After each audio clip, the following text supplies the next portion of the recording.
Нәфселәребезнең бузыклыгыннан, гамәлләребезнең начарынан без Аллаһ Тәгаләгә сыйынабыз. Кемне Аллаһ Тәгалә үзенең киң рәхмәте белән туры юлга күндерсә, аны һич кем адаштырмас. Кемне Аллаһ Тәгалә үзенең гаделлеге белән адаштырса, аны һич кем туры юлга күндермәс. Шаһидлек бирәм, чынлыкта Аллаһтан башка илаһ юк, ялгыз ул, аның тиңдәше юк. Һәм шаһидлек бирәм Мухаммад Мустафа саллаллаһу алейхи ва саллям Аллаһның кулы һәм илчесе икәнлегенә.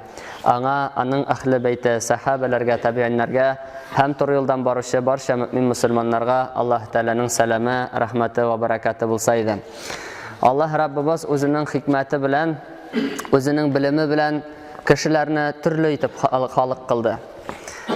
Кешеләрнең холыкларын да Аллаһ Тәгалә төрле итеп халык кылды. Һәм инде шушы әйберләрне истә тотып, кешеләр инде төрлечә гамәлдә кыла. Аллаһ Раббыбыз Куръанда әйтә: "Кул куллу я'малу аля шакилатихи, фараббукум а'ламу биман хува ахда сабила." Әйт, эй Мухаммад саллаллаһу алейхи ва саллям, һәр кем нәфесенә ияреп, үзе теләгәнчә эш кыладыр. Әмма Раббыгыз беләдер, туры юлга кем ныграк килүче кеше икәнне. Ул үз белдеге белән йөргән кеше туры юлны таба алмас ди. Менә шушы аяттагы шакилатун сүзен инде тәрҗемә итәләр, табигый үзенчәлекләр дип тә. Ягъни кешенең табигатына хас үзенчәлекләр. Һәм инде бу әйбергә холык, сәлат кебек әйберләр керә. Икенче бер хадисендә Пәйгамбәр саллаллаһу алейхи ва саллям кешеләрне бик матур итеп чагыштыра. Аларның төрлелеген булай дип әйтә: "Ан-насу ма'адину كمعادن الذهب والفضة خيارهم في الجاهلية خيارهم في الإسلام إذا فقهوا." Кешеләр алтын һәм көмеш казылмалары кебектер ди. Җаһилият чорында, динсез чорда иң яхшылары, исламда да иң яхшылары булар, әгәр дә алар аңласалар ди.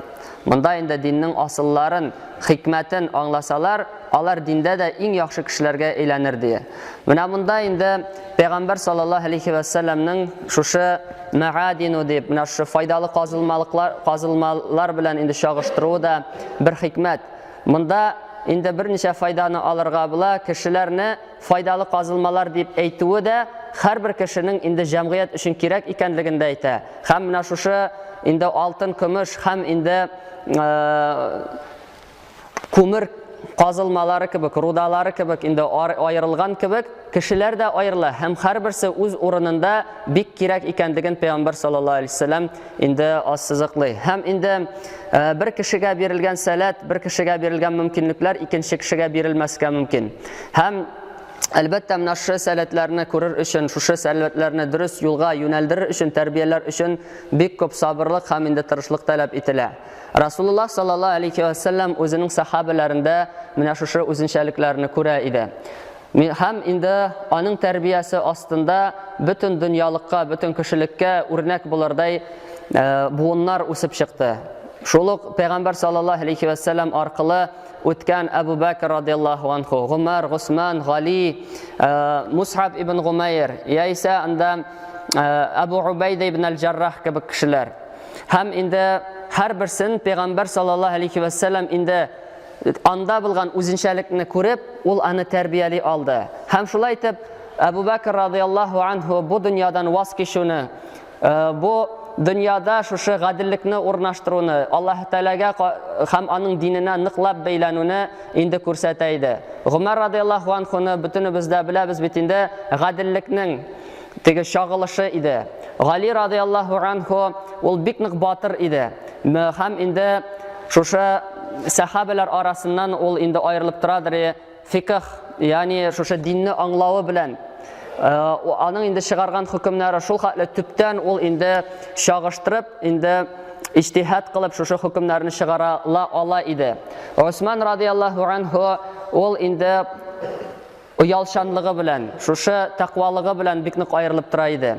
Шуның нәкъ шундый ук кеше Абу Убайда ибн аль-Джаррах, инде Ибн Умар радиллаһу анху әйтә, сахабалар арасында 3 кеше бар иде аеруча тақвалык һәм инде тыйнаклык белән аерылган ди.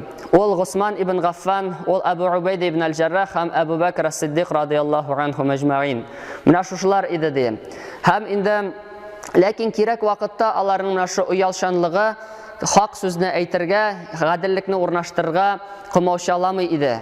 Алар инде менә шушы теге өстенлекне дин ягына күбрәк бирәләр иде. Һәм инде кешеләр төркем диннән чыккан чорда да Расулуллаһ саллаллаһу алейхи ва саллям вафат булгач, Әбу Бәкр ас-Сиддиқ радиллаһу анху иң катгый фикерне, иң катгый хөкемне чыгарды шушы мөртәтләргә каршы. Һәм ул үзенең инде гаскәрен мөселманнарны 3 гаскәргә бүлеп, менә шушы диннән тайпылучыларга каршы юнәлдерде. Һәм инде аннан соң калган Гомар ибн аль-Хаттаб радиллаһу анху, аны бит инде гына күз алдына китереп булмый. Аның кулындагы булган мөмкинлекләрне һәм шушы Хиҗаз якларына инде ачлык килгәч, Гомар радиллаһу анху үзе халифа була торып, үзенең мөмкинлекләре була торып, шушы халкы белән инде бергә аш торды. Аны инде әйтәләр шушы эпи һәм инде уксуста гына торды дип әйтәләр. Һәм бер вакыт Гомар радиллаһу анхуның инде хутба сөйләгәндә эше шурылдады ди ачлык сәбәпле. Һәм ул әйтте, шурылдасаң да, шурылдамасаң да мөселманнарның барлылары туйганчыга кадәр мин сиңа бер нәрсә дә каптырмам дип әйтте дип әйтәләр. Һәм инде шулай ук мисал өчен Хузайфа ибн Яман радиллаһу анху да Пәйгамбәр саллаллаһу алейхи ва саллям менә шушы сүзгә тугрылыкны һәм инде серләрне саклый белүне инде күреп алды. Һәм мөселманнарга иң кыен вакытларның берсе бу инде Хандак сугышы кырында Пәйгамбәр саллаллаһу алейхи ва саллям инде кап-кара төн була, дөм-кара төн, сахабалар кырынан үтә. Һәм инде шушы Хузайфа ибн Яман радиллаһу анхуның суыктан үзенең плащына, хатынының плащы белән ул кыска гына була, шуңа төрелеп утырганын күрә. Кем бу дие? Бу әйтә инде Хузайфа дие. Хузайфа бар безгә дие хәбәрләрне алып килтег яктан дие. Һәм юкка гына әйтми, монда инде тасвирлыйлар булай дип бу вакыйганы Берләшкән кабиләләр Мәдинәне инде шулгап алалар белүбезчә, мөселманнарның инде шушы шәһәрне, динне саклай торганнары бик аз гына була. Инде мунафиклар китеп бара, безнең үйләребез ачык дип, безнең үйләребезне сакларга дип, арттан инде тылдан шушы Бәну Курайза кабиләсе инде шушы хыянат итә. Һәм мөселманнарның инде әйтелә, менә шушы язалар шушы тарихта йөрәкләре тамакларына кадәр җитте ди куркудан. Һәм шушында Әбу Хузайфа ибн Яман әйтә, һәм мин бөтен сахабалар арасыннан да ныграк куркканы мин идем ди. Һәм Пәйгамбәр саллаллаһу алейхи ва саллям миңа әйтте шушы сүзләрне, эшне кушты ди. Хузайфадагы менә шушы азакка кадәр сабыр булып кала белүе, үзенең хисләрен инде шушы контрольдә тота белүе, аның инде бөтен сахабалар арасыннан да аңа өстенлекне бирде. Һәм Пәйгамбәр саллаллаһу алейхи ва саллям дуга кыла, Хузайфаны эй Раббым алдан һәм арттан сакла дип инде шушылай дугалар кылып җибәрә. Һәм Хузайфа ибн Яман шушы мушриклар арасына кирип китә. Һәм Хузайфа әйтә, иң üşегән кеше мин идем ди. Пәйгамбәр саллаллаһу алейхи ва саллям дуга кылгач, минем тәнемә җылы йөгерде ди. Һәм Пәйгамбәр саллаллаһу алейхи ва саллям аңа әйтә насихатын, нәрсә генә булса да ди, бер нәрсә дә эшләмәй, безгә бары тик ди хәбәр генә кирәк ди. Хузайфа радиллаһу анху душман ягына чыга, һәм инде душман ягында бик каты җил була. Шушы җил сәбәпле пешергән шүлмәкләр инде әйләнеп каплана торган була. Ушаклар сүнә. Һәм инде мушрикларның күзләренә шушы тузаннар тула. Бик нык авыр хәлдә булалар мушриклар. Һәм Әбу Суфьянны күрдем ди. Шушы гаскәрнең җитәкчесе. Ул үзенең аркасын утка терәп инде җылытмакчы булып утыра иде. Мин де алдым үземнең угымны һәм Әбу Суфьянга төзәдем. Һәм Расулуллаһ саллаллаһу алейхи ва саллямның сүзләре миңа искә төште, мин кире тыгып куйдым ди. Һәм шул вакытта менә бу Хузайфа радиллаһу анху ул инде бик тиз башы эшли торган була, бик зирәк кеше була торган була. Менә шундый авыр шартларда ул инде дөрес фикерне кабул итә алырдай дәрәҗәдә була. Һәм шунда Әбу Суфьян әйтте ди: Эй мушриклар, мушриклар диме, эй курайшилар ди, беләсез инде нәрсә булганны, безнең инде безгә тиз-тиз генә инде җыелырга кирәк һәм кайтып китәргә кирәк, ләкин бу хәбәрне Мөхәммәд ишетергә тиеш түгел ди. Шулай булгач һәркем кыргындагы кешесен карасын ди. Хузайфа ибн Яман тиз генә кырындагы ике кешене җитәкләп ала һәм әйтә: "Син кем дип." Ягъни инде үзеннән сорамый калалар, тегеләр инде сорауга җавап биреп: "Мин фәлән улы фәлән" дип калалар һәм Хузайфа радиллаһу анһудан үзләре бер сүздә сорый алмый калалар. Һәм инде Пәйгамбәр саллаллаһу алейхи ва саллям янына Хузайфа ибн Яман кирәк шушы хәбәрләрне алып кайта һәм Расулуллаһ саллаллаһу алейхи ва саллям аның өчен дуга кыла. Һәм инде менә шу серләрне саклый белүдә Расулуллаһ аңа саллаллаһу алейхи ва саллям мунафикларны инде исемләп әйтеп биргән була. Һәм берәүгә дә әйтмәскә кушкан була. Расулуллаһ саллаллаһу алейхи ва саллям вафат булгач, аннан соң инде Әбу Бәкр китеп баргач, Хузайфа Гомар вакытында инде шушы аның фикеренә кулак салына торган кеше була. Һәм Әбу Бәкр Гомар радиллаһу анһу һәр вакыт килеп инде: "Эй Хузайфа, миңа шушы исемлекне әйт әле, минем арамда бәлки бардыр кешеләр" ди, мунафиклар ди. Һәм Хузайфа әйтә: "Мин ди әйттем, сиңа якынайган кешеләр арасында бар бер мунафик" ди. Тегесе Гомар әйтә: "Миңа аның исемен әйт" ди. "Юк" ди, "Миңа Пәйгамбәр саллаллаһу алейхи ва саллям берәүгә дә әйтмәскә кушты" ди. "Һәм мин аны сер итеп саклармын" ди. Һәм Хузайфа әйтә радиллаһу анһу, Гомар радиллаһу анһу шушы белмәсә дә шушы мунафикны үзенең тирәсеннән чыгарып җибәрде ди. Әйтерсең дә инде аңа өстән хәбәр килгән кебек ди. Менә шушылай итеп Расулуллаһ саллаллаһу алейхи ва саллям инде Хузайфада шундый сәләтләрне күрә иде. Күрде һәм ул аны тиешенчә кулланды һәм инде аңа үсеш бирде. Шулай ук инде бер сахаба, шушындай яшь сахаба иде. Ул инде Бәдр сугышында катнашырга дип килде, бәлки генә малай булса да. Ул Зәйд ибн Сабит радиллаһу анһу иде. Пәйгамбәр саллаллаһу алейхи ва саллям аның инде кеше яшьтә булуы сәбәпле кире бора һәм менә шу Зәйднең кабиләсе килә: "Эй Аллаһ илчесе, безнең шушы улыбыз инде Кураннан шул кадәр ятлаган" дип, инде бу катлы белә дип инде әйтә. Һәм Пәйгамбәр саллаллаһу алейхи ва саллям чакыртып китереп Зәйдне тыңлап карый. Шундап та бик күп нык өйрәнгән була шушы Куранны, сүрәләрне. Һәм Расулуллаһ саллаллаһу алейхи ва саллям Зәйд ибн Сабит радиллаһу анһуда гыйлемгә хирыслыкны, анда булган зирәклекне күрә. Һәм инде аңа әйтә: "Эй Зәйд, син минем өчен шушы ниләрнең телен өйрәнә аласыңмы яһүдләрнең" дип. Һәм бик кыска гына вакыт эчендә Зәйд радиллаһу анһу шушы телләрне өйрәнә һәм Пәйгамбәр саллаллаһу алейхи ва саллямның ышанычлы тәрҗемәчесенә әйләнә. Һәм киләчәктә ул зур галимгә әйләнә. Шушы Куранны җыйганда да инде шушы комиссиядә катнашкан кешеләрнең берсе, башлыгы Зәйд ибн Сабит радиллаһу анһу була. Бер вакыт инде икенче бер вакыйга Абдул-Кайс төркеме Мәдинәгә килә. Бу төркемнең җитәкчесе инде Габдулла ибн Гауф була. Аллаһ илчесе саллаллаһу алейхи ва саллям янына кергәнче, ул үзенең янчыгыннан иң матур, иң чиста киемнәрен кия, ләкин аның иптәшләре, юлдашлары бу эшне эшләмиләр. Пәйгамбәр саллаллаһу алейхи ва саллям янына кергәч, Расулуллаһ саллаллаһу алейхи ва саллям аларны сәламли, алар өчен дугалар кыла. Һәм инде сорый: "Абдулла әл-Ашаш, кем ул сезнең арагыздан?" ди. Һәм менә шу җитәкченең исеме була бит, Габдулла ибн Гауфны әл-Ашаш дип йөртә торган булалар. Ул кыяфәте белән төскә биткә бик матур кеше булмый. Ул инде әйтә: "Мин ул, эй Аллаһ илчесе" ди. Пәйгамбәр саллаллаһу алейхи ва саллям тиңә карый инде һәм инде бу кыенсынып булса кирәк инде әйтә: "Эй Аллаһ илчесе саллаллаһу алейхи ва саллям" ди. Кеше тиресеннән бит эшәр өчен бурдюк ясамыйлар бит. Кешегә теле һәм йөрәге сәбәпле генә бәя биреп була ди. Үзенең инде ямсызрак булуыннан инде шулай гарланып, ул шулай дип әйтә. Ләкин Пәйгамбәр саллаллаһу алейхи ва саллям әйтә: "Инна фика хаслатайни юхиббахумаллаһу" ди. "Ал-хилму вал-анату". Синдә ди дөреслектә ике сыйфат бар. Шушы ике сыйфатны Аллаһ Таала яратадыр. Ул йомшаклык һәм инде сабырлык, чыдамлык ди. Һәм инде Габдулла ибн Гауф сорый: "Эй Аллаһ илчесе, алар миндә электән үк булганмы, яисә инде алар миндә барлыкка килгәнме?" ди. Пәйгамбәр саллаллаһу алейхи ва саллям әйтә: "Син шушы сыйфатлар белән инде тугансың" ди. Ягъни менә шу чыдамлык, әнәт дип әйтәләр. Һәм инде хилм, йомшаклык, менә бу сахаба радиллаһу анһуда бар иде. Һәм Пәйгамбәр саллаллаһу алейхи ва саллям аның шушы күркәм сыйфатларын, күркәм әхлакый сыйфатларын инде югары бәяләде.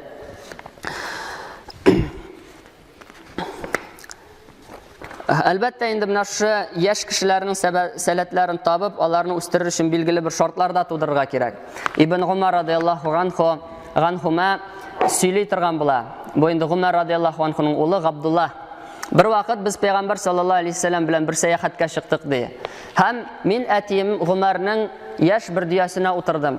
Бу дөя үзенең начар холкы белән аерылып тора иде. Ул әледән-әле шушы алга таба чыгып шабырга тырышты ди. Әтием һәрбер тапкыр ул алга чыккан сайын шушының ияреннән тотып кире инде рәткә кайтара иде һәм мине тәнкыйтьләп әйтте. Ныклап иярләреңне ныклап тот, Аллаһ илчесен уза күрмәсен ди. Шушы һәр даим инде аның тәнкыйтьләп торуы Пәйгамбәр саллаллаһу алейхи вассаламга ошамый һәм әйтә: "Әй Гумар ди, бәлки син миңа бу дөяне сатырсың ди." Пәйгамбәр Гумар радиллаһу анһу шундый җавап бирә: "Әй Аллаһ илчесе, дөя инде синеке ди." Һәм инде Пәйгамбәр саллаллаһу алейхи вассалам Габдуллага, Гумарның улына әйтә: "Әй Габдулла, бу дөя синеке. Хәзер ничек телисең, шулай куллан аны" ди. Менә бу кыйссада да, бәлки генә шушы хадистә дә инде бик зур хикмәтләр бар. Менә шушы кешенең инде бәлки каядыр инде булдыра алмау сәбәпле дип әйтик инде гамәлләре өчен гел-гел тәнкыйтьләп тору, ул инде киресенчә зыянына салырга мөмкин. Кешегә күпмедер дәрәҗәдә мөстәкыйльлек бирергә кирәк. Ул менә шушы үзеннән инде үзендә җаваплылыкны тәрбияләп, шушы күркәм сыйфатларны, сәләтләрне үстерер өчен күпмедер күләмдә шушы шәригать кысаларында инде билгеле. Шул очракта аның сәләтләре ачылырга мөмкин. Һәм инде чынлап та Габдулла ибн Гумар радиллаһу анһу бөтен сахабалар арасында да шушы аеруча зур урыннарны алып торган сахабаларның берсе бит инде. Уқба ибн Гамир шулай ук сөйли, бер вакыт Пәйгамбәр саллаллаһу алейхи вассалам янына килде ике кеше бәхәсләшеп ди. Һәм алар хөкем чыгаруны таләп иттеләр.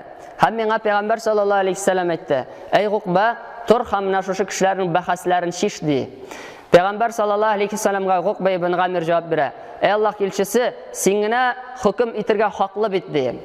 Пәйгамбәр саллаллаһу алейхи вассалам әйтә: "Шулай булуына карамастан, син шушлар арасында инде хөкем чыгар" ди. Әгәр дә синең хөкемең дөрес булса, сиңа 10 тапкыр әҗр савап бирелер ди. Әгәр дә дөрес булмаса, шушы тырышканың өчен, иҗтиһад кылганың өчен сиңа барыбер бер савап булыр дип әйтә. Монда да инде теләсә кемгә бит инде шушындый хөкем чыгару бирелми. Хөкем чыгару өчен, казый булыр өчен яки инде мөфти булыр өчен анда инде ике төп сыйфат булырга тиеш: гыйлем һәм инде шушының кешедә булган сәләт. Инде аның гыйлемен әлбәттә кеше тырышкан очракта алырга мөмкин. Ләкин менә шушы алган гыйлемне кулланып, шушы истинбат кылу, ягъни инде дәлилләрдән дип әйтик инде хөкем чыгару, ул теләсә кемгә бирелә торган әйбер түгел. Монысы инде Аллаһ тарафыннан бирелгән сәләт. Һәм Пәйгамбәр саллаллаһу алейхи вассалам Уқба ибн Гамир радиллаһу анһу да шушы сәләтне күрде һәм ул аңа менә шушы курыкмыйча шушы сәләтен, мөмкинлеген, гыйлемен кулланып инде хөкем чыгарга тәкъдим итте. Һәм әлхәмдүлилләһ безнең инде көндәлек тормышта да төрле хәлләр килеп чыгып тора. Шуңа күрә шушы җәмгыятьтә тотрыклылыкны булдырып, аны саклап калыр өчен кайвакыт җаваплы эшләргә һәм мөһим карарлар кабул итәргә туры килергә мөмкин кешегә. Бу эшләрне дөрес итеп башкарыр өчен җәмгыять белемле, ышанычлы, тугры сүзле белгечләргә мохтаҗ. Укыту системасы шундый белгечләрне әзерләүне максат итеп алып, шундый белгечләрне әзерләүгә көйләнгән булырга тиеш. Моны эшләр өчен инде балачактан ук шушы кешедәге мөмкинлекләрне күреп, сәләтләрен күреп, аларны инде тиешле юнәлеш, шушы аларга тиешле юнәлеш биреп, аларның шушы сәләтләрен үстерергә кирәк. Һәм инде әйтеп китүебезчә, бу бик нык зур һәм инде авыр эш. Инде Аллаһ Раббыбыз шушы яшьләребезгә һәм инде зурларыбызга, бөтенебезгә дә инде хикмәтләрен насыйп итсен. Шушы һәр кеше шушы җәмгыятьтә үзенең кирәклеген аңлап, үзенең урынын тапсын иде. Чөнки менә соңгы көннәрдә бигрәк тә Рамазан ае булуына карамастан, инде берничә тапкырга кабатларга туры килгәндер бәлки. Берничә шушындый хәл ишетергә туры килде. Рамазан ае дәврендә үзен мөселман, үзен татар дип санап йөргән кешеләр үз-үзләренә кул салдылар. Бу бит инде юктан гына килеп чыга торган әйбер түгел. Менә шушы кеше үзенең бәлки ул теге проблема өчен генә дә түгел, менә шушы ни өчен халык кылынганын белмәү сәбәпле, шушы күңелендә инде бушлык булу сәбәпле, шушы дөньядан инде бакыйлыкка шушындый усул белән күчергә мөмкин. Инде Аллаһ Раббыбыз һәр барчаларыбызга да ныклы иман, тауфик, хидаят, истиқаматларын насыйп бирсә иде, һәм һәр барчаларыбызга да үзебезнең урыныбызны табып, Аллаһ ризалыгы өчен тырышлык күрсәтеп, шушы диннең алга китүенә бер сәбәпче итеп кылса иде Раббыбыз Аллаһ. Шушы бәйрәмнәребез мөбарәк булсын. Инде Аллаһ Раббыбыз тоткан уразаларыбызны, биргән садакаларыбызны, кылган изге гамәлләребезне, укыган Кур'аннарыбызны, бергәләп җыелып ифтар кылуларыбызны Раббыбыз Аллаһ кабуллардан кылсын һәм шушының әҗр савапларын да иншаллаһ җәннәтләрдә күрергә насыйп әйләсә иде. Инде без аның бу дөньяда булган шатлыгын күрдек. Уразаның да без инде ифтар мәҗлесләрдә катнаштык һәм инде шыгайтләребезне дә үткәрдек. Шушының әҗр савапларын инде икенчесен Пәйгамбәр саллаллаһу алейһи ва сәллям әйткәнчә инде Раббыбыз хузурына күчкәч күрергә насыйп әйләсен. Ва aqulu qawli hadha wa astaghfirullah li wa lakum wa li sa'iri jama'atil muslimin innahu huwal ghafurur rahim. Sami'ud du'a.